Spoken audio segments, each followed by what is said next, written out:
So hello everyone, I welcome you all on my YouTube channel Examo Easy. मेरा नाम अंकित कुमार मिश्रा है और आज मैं आपके सामने ज्योमेट्री के एक बहुत ही शानदार कॉन्सेप्ट मास पॉइंट थ्योरम को लेके आया हूँ।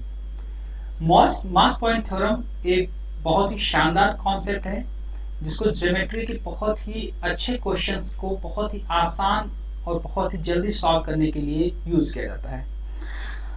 तो without wasting your time let's start with mass point theorem. Actually होता क्या है मास पॉइंट थ्योरम? मास पॉइंट थ्योरम बेसिकली फिजिक्स का एक कॉन्सेप्ट है जिसका एक एप्लीकेशन मैथ में हम लोग करते हैं। जब साइड को कोई पॉइंट दो पार्ट्स में डिवाइड करती है और हमें उस पार्ट्स का रेशियो चाहिए होता है। क्लियर है ना? सपोज मैं इसको एक साइड मान लेता हूं और मैं इस पॉइंट को मान लेता हूं एक ऐसा पॉइंट जहां से इस लाइन को हमको बैलेंस करना है। क्लियर ना? अच्छा, अगर मैं यहां पे एक वेट डालूं x, तो जाहिर सी बात है मैंने यहां पे वेट डाल दिया है तो ये साइड थोड़ा नीचे की ओर आएगी, है ना? अच्छा, यहां पे मैं एक वेट डाल दूं y जहां पे x और y दोनों एक अलग अलग वैल्यूज हैं। क्लियर है ना? अच्छा, अब अगर यहाँ पे x की वैल्यू ज्यादा होगी तो जाहिर सी बात है आपका ये वाला साइड थोड़ा सा नीचे की ओर झुकेगा, है ना? क्लियर है कि नहीं? या अगर y की वैल्यू ज्यादा होगी तो आपका ये वाला साइड नीचे की ओर झुकेगा। अब मास पॉइंट थ्योरम करेगा क्या? मास पॉइंट थ्योरम इसी झुकने की प्रोसेस को बंद कर देगा और इस लाइन को बैलेंस कर देगा। अच्छा, कैसे इस लाइन को ये बैलेंस कर सकता है आप खुद ही सोच के देखिए। अगर मैं यहाँ पे मैंने यहाँ पे एक x वेट लगाया हुआ है, x यूनिट का वेट, अगर मैं x यूनिट का वेट यहाँ पे लगा दूं, मैंने यहाँ पे y यूनिट का वेट लगाया था और y यूनिट का ही वेट यहाँ पे लगा दूं, अब आप देख सकते हैं यहां से लेके यहां तक आपका x प्लस वाई का वेट चल रहा है और यहां से लेके यहां तक आपका x प्लस वाई का वेट चल रहा है। तो क्या ये अब लाइन आप ये नहीं कह सकते कि अब बैलेंस हो गया है? हमारी बात आपको समझ में आ रही है कि नहीं आ रही है? मैं ये कह रहा था कि मैंने ये लाइन लिया हुआ है, ये एक पॉइंट था जिसपे मुझे इस लाइन को बैलेंस करना है। मैंने यहाँ पे x वेट पुट किया और यहाँ पे मैंने y वेट पुट किया। x और y दोनों अलग अलग वैल्यूज हैं, ठीक है ना? अब जो वैल्यू ज्यादा होगी उस साइड ये लाइन थोड़ा सा नीचे झुक जाएगी, जैसे तराजू में होता है ना? जिधर वेट आप ज्यादा पुट कर देते हो उधर साइड तराजू क्या होता है, नीचे की ओर झुकने लगता है। क्लियर है ना? अगर मैं सेम ये x वेट को यहाँ पे पुट कर देता हूं और सेम इस y वेट को यहाँ पे पुट कर देता हूं तो आप खुद ही सोचिए, देखिए भाई इस एंड पे दोनों जगह वेट इक्वल हो गए कि नहीं हो गए?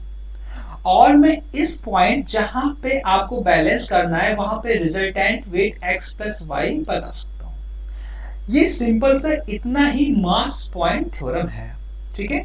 जैसे यहाँ पे ये आपका पॉइंट था जहां पे हमको बैलेंस करना था और यहाँ पे हमारा resultant weight x plus y आ गया। क्लियर है ना? एक एग्जाम्पल और ले लेते हैं हम लोग, एक एग्जाम्पल के थ्रू और समझते हैं। मान लो ये मेरी एक लाइन थी जिसको एक ट्रांसवर्सल लाइन ऐसे कट करती, ये मान लेता है मेरा पॉइंट ए था, ये मेरा पॉइंट बी था और ये मेरा पॉइंट सी था, ठीक है ना? अब इस AC और BC में AC रेशियो BC आपका 1:3 दिया है, तो ये तो आपका 1 यूनिट हो गया AC और BC आपका 3 यूनिट हो गया। अब आप खुद सोच के देखिए, क्या ये वाला पोर्शन आपका ज्यादा भारी नहीं हो गया, है ना? तो मुझको जब ये बैलेंस करना होगा तो मैं A के पास 3 यूनिट का वेट और लगा दूंगा और B के पास अब 1 यूनिट का और वेट लगा दूंगा। अब यहाँ पे मेरे पास 4 यूनिट का वेट है, B के पास कितना यूनिट का वेट है? 4 यूनिट का वेट है और A के पास कितने यूनिट का वेट है? 4 यूनिट का वेट है ना? तो मैं रिजल्टेंट वेट को यहाँ पे C की जगह पे रख दूंगा और ये आपका रिजल्टेंट वेट हो गया। यही बैलेंसिंग ही आपकी मास पॉइंट थ्योरम है। आसान है ना? बहुत आसान है, ठीक है? अब यहाँ पे आपको ध्यान क्या रखना है कि मैंने यहाँ पे 3 यूनिट का वेट पुट किया था और यहाँ पे 1 यूनिट का वेट पुट किया था। तो मुझको बैलेंस करने के लिए जिधर कम वेट यानी 1 यूनिट का वेट था वहां पे मुझे 3 यूनिट का वेट लगाना पड़ा, और जहां पे ज्यादा वेट था वहां पे मुझे 1 ही यूनिट का वेट लगाना पड़ा, जिससे आपका ए और बी दोनों बैलेंस हो गया। और रिजल्टेंट वेट को मैंने यहाँ पे जिस पॉइंट पे मुझको बैलेंस करना है मैंने वहां पे पुट कर दिया। क्लियर है? जैसे मैंने x वेट यहाँ पे पुट किया था तो मैंने उठा के x वेट यहाँ पे पुट कर दिया, y वेट यहाँ पे रखा था तो उठा के y वेट यहाँ पे पुट कर दिया। अब ये आपका पूरा लाइन क्या हो गया? बैलेंस हो गया। रिजल्टेंट वेट मेरा x प्लस वाई था, मैंने उसको इस पॉइंट जहां पे मुझको बैलेंस करना है वहां पे मैंने पुट कर दिया, है ना? तो ये था आपका मास पॉइंट थ्योरम का एक ब्रीफ जो है। अच्छा, अब ये मास पॉइंट थ्योरम क्यों इतना इंपॉर्टेंट है, आइए 2-3 क्वेश्चंस करते हैं और आपको समझ में आएगा कि मास पॉइंट थ्योरम हाँ वाकई में इंपॉर्टेंट है या नहीं। ठीक है, तो ये कैसे इस क्वेश्चन को आसान बना देता है। ठीक है, चलिए तो पहला क्वेश्चन हम लोग ले रहे हैं।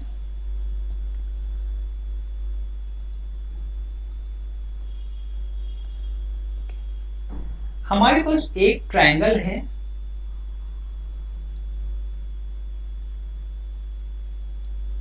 ए बी एंड सी। यहां पे आपका ए है 16 सेंटीमीटर, ए बी 16 सेंटीमीटर है, ए सी आपका है 20 सेंटीमीटर है, ए डी आपका एंगल बाइसेक्टर है।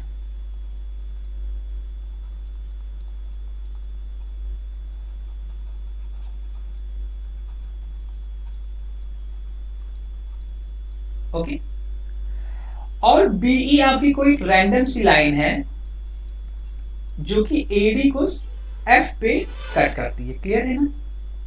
आपको दिया हुआ है A F ratio F D equals to 3:1। All you have to find is the ratio of AC and AE and EC। मुझको AE और EC का रेशियो फाइंड करना है। क्लियर है ना? अच्छा, एक कॉन्सेप्ट इसमें और यूज हुआ है, एंगल बाइसेक्टर थ्योरम, है ना? आइए पहले उसको देख लेते हैं क्या होता है एंगल बाइसेक्टर थ्योरम। अगर कोई ट्रायंगल ABC है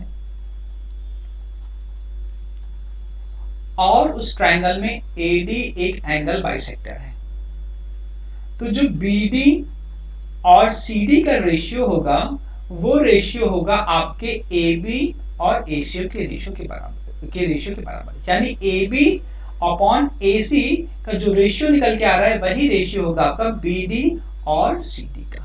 क्लियर है? अच्छा, इस वाले क्वेश्चन में आपका AB 16 था और AC 20 था, यानी ये 4:5 के रेशियो में टूट गया, तो यानी BD और CD भी 4:5 के रेशियो में टूटेगा। क्लियर हुई ना बात? तो यहां पे मैं डायरेक्ट लिख सकता हूं कि अब आपका BD हो गया 4 यूनिट और CD हो गया 5 यूनिट। ठीक है, मैंने क्या पढ़ा था, ये पॉइंट था, यहाँ पे मैंने 4 यूनिट डाला, यहाँ पे 5 यूनिट डाला, मुझको यहाँ पे 5 यूनिट का वेट लगाना पड़ेगा, यहाँ पे मुझे 4 यूनिट का वेट लगाना पड़ेगा, और यहाँ पे रिजल्टेंट वेट यानी इन दोनों का एडिशन यानी 9 यूनिट का वेट लगाना पड़ेगा। ठीक है, सेम यहाँ पे 5 यूनिट का वेट लगाया तो आपको यहाँ पे भी 5 यूनिट का वेट लगाना पड़ेगा, यहाँ आपने 4 यूनिट का वेट लगाया था तो यहाँ भी आपको 4 यूनिट का वेट लगाना पड़ेगा, और यहाँ पे रिजल्टेंट 9 यूनिट का वेट लगाना पड़ेगा। क्लियर है ना? आपको AF दिया था 3 यूनिट और FD दिया था 1 यूनिट। अच्छा, आप ये बताओ, यहाँ पे जो लिखा रहेगा यहाँ पे वही आपको यहाँ पे लिखना है ना? क्लियर है ना? तो यहाँ पे 3 लिखा है, यहाँ पे 9 लिखा है, तो मैं क्या इस 3 को 9 नहीं बना सकता? तो आप कहेंगे हाँ बिल्कुल बना सकते हैं। कैसे बना सकते हैं? मुझको क्या करना पड़ेगा, ये जो 3:1 का रेशियो था इसी को मैं 9:3 का रेशियो बना सकता हूँ कि नहीं बना सकता हूँ? भाई मैंने दोनों साइड पे 3 का मल्टीप्लिकेशन कर दिया, तो आपका AF हो गया 9 यूनिट और FD हो गया आपका 3 यूनिट। अब आप बताओ बैठ रहा है कि नहीं बैठ रहा है? AF 9 है तो मैंने यहाँ पे 9 पुट कर दिया, यहाँ पे FD 3 है तो मैंने A की साइड पे 3 पुट कर दिया, और 9 और 3 यानी 12, यानी यहाँ पे इस पॉइंट पे मैं 12 पुट कर दूंगा। क्लियर है ना? अब आप खुद देखो, यहाँ पे ये 3 था, A आपका यहाँ पे 3 है तो ये वाला 3 यूनिट हो जाएगा, यहाँ पे हमने 4 रखा हुआ है C पर तो ये वाला 4 यूनिट हो जाएगा, और E पर आपका इन दोनों का रिजल्टेंट यानी 7 यूनिट हो जाएगा। अब आप देख सकते हो बी एफ और अच्छा यहां से आपका ए एफ और एफ डी का तो रेशियो आ ही गया, ए ई रेशियो ईसी, ए ई रेशियो ईसी तो आपका 4:3 आ ही गया है ना भाई। ए ई आपका आ गया 4 यूनिट और ईसी आपका आ गया 3 यूनिट। साथ ही साथ हम यहां से B F ratio F E भी फाइंड आउट कर सकते हैं। अब आप खुद देखो यहाँ पे ये 7 यूनिट है तो यहाँ पे ये 7 यूनिट हो जाएगा कि नहीं भाई। ई वाला पॉइंट कितना है 7 यूनिट का है तो आपका ये बी एफ वाला भी तो 7 यूनिट का हो जाएगा। और आपका बी जो है 5 यूनिट है तो आपका एफ ई भी तो 5 यूनिट हो जाएगा। और यहाँ पे रिजल्टेंट आपका 12 यूनिट पहले से रखा ही हुआ था तो ये भी आपका आ जाएगा 7:5 का रेशियो। क्लियर है ना ये क्वेश्चन? फिर से एक बार बताएं। चलिए एक बार आप लोग सॉल्व करने की कोशिश करिएगा, अगर कोई डाउट होता है तो कमेंट में जरूर लिखिएगा, I will sort it out. Okay, so moving to the next question. Here we have a triangle A B and C. Okay, in which BD is median. अच्छा मीडियन क्या होता है? मीडियन एक ऐसी लाइन है जो एक वर्टेक्स से दूसरी साइड पे डाली जाती है और उस साइड को दो इक्वल पार्ट में डिवाइड करती है। यहां से मैं ये कहूंगा ना कि AD और आपका CD जो है क्या है, इक्वल हो गया, यानी 1:1 का रेशियो हो गया। आपका ये AE एक कोई रैंडम लाइन है जो कि BD को F पर इंटरसेक्ट करती है। आपको दिया है FB ratio FD। Okay, FB ratio FD equals to 4:5 and you have to find area of triangle ABE ratio area of triangle ABC। Clear है ना? स्टार्ट करें आगे इस क्वेश्चन को। आप लोग एक बार इसको ट्राई करिएगा विदाउट मास पॉइंट थ्योरम के, देखिएगा क्या ये क्वेश्चन आपका बिना मास पॉइंट थ्योरम के आसानी से आ सकता है या नहीं। ओके, सो वीडियो पॉज करिएगा और इसको ट्राई करिएगा। आई होप आप लोगों ने वीडियो को पॉज किया होगा। सो इस क्वेश्चन को सॉल्व करते हैं। सबसे पहले हम देखेंगे यहाँ पे FB और FD का रेशियो 4:5 दिया, यानी ये आपकी साइड FB जो है ये हो गई 4 unit and this side FD ये आपकी हो गई 5 यूनिट। माफ करिएगा फिगर जो है उसमें उतना अच्छा रिजेंबल नहीं कर पा रहा है, पर कोई बात नहीं, हम लोग चला लेंगे उसको। तो ये आपका अगर 5 यूनिट है FD तो मुझको B पे 5 यूनिट पुट करना पड़ेगा, है ना?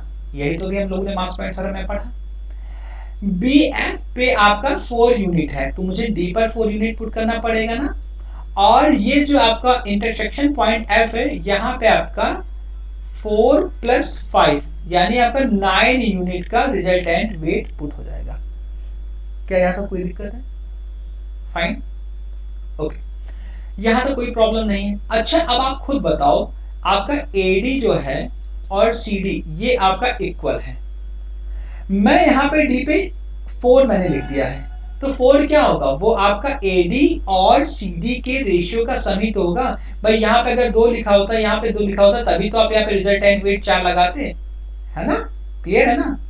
तो अगर यहाँ पे आपका 2 लिखा हुआ है तो भाई यहाँ पे भी तो आपका 2 होना चाहिए, A पे भी तो 2 यूनिट का पुट होगा और AD बराबर अगर 2 यूनिट है तो C पर भी तो 2 यूनिट पुट होगा, कोई दिक्कत नहीं है।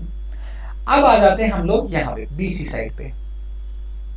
BC साइड में आप देखो C पर 2 यूनिट पुट हुआ है यानी BE आपका 2 यूनिट होगा, B पर 5 यूनिट पुट हुआ यानी EC आपका 5 यूनिट होगा और इनका रिजल्टेंट ये आ जाएगा 7 यूनिट्स। क्लियर है ना? अब आप एक थ्योरम आपने और पढ़ा होगा कि अगर एक ही पॉइंट से किसी ट्रायंगल का एक बेस 2 पार्ट्स में डिवाइड होता है, सपोज मैंने ये एक ट्रायंगल लिया ABC और यहाँ A से मैंने बेस BC को 2 पार्ट BD और CD में डिवाइड किया, तो जो ये ट्रायंगल ABD है और ये ट्रायंगल ADC, इसका एरिया का रेशियो वही होगा जो BD और CD का होगा। सपोज BD और CD का रेशियो y है तो ट्रायंगल ABD का एरिया और ट्रायंगल ADC का एरिया भी x/y के रेशियो में होगा। ठीक है ना? यहां से आप क्या देख सकते हैं, ये आपका एक ट्रायंगल बन रहा है ABE सो ABE और AFC में बेस का रेशियो क्या है? 2:5 है, यानी इसका एरिया आएगा 2 यूनिट और इसका एरिया आएगा 5 यूनिट। क्लियर है ना? यानी ABE का एरिया आ गया 2 यूनिट्स। अच्छा, आप एक बात बताओ, ABC कैसे बना है? ABC आपका ये ABE और AEC दोनों को ऐड करके ही तो बना है, और AEC का एरिया है 5 यूनिट, ABC का एरिया है 2 यूनिट, तो इनका साथ में एरिया हो जाएगा 7 यूनिट। तो इस क्वेश्चन का आंसर होगा 2:7। सो ये दो क्वेश्चंस मैंने जो है मास पॉइंट थ्योरम पे आपको कराए हैं।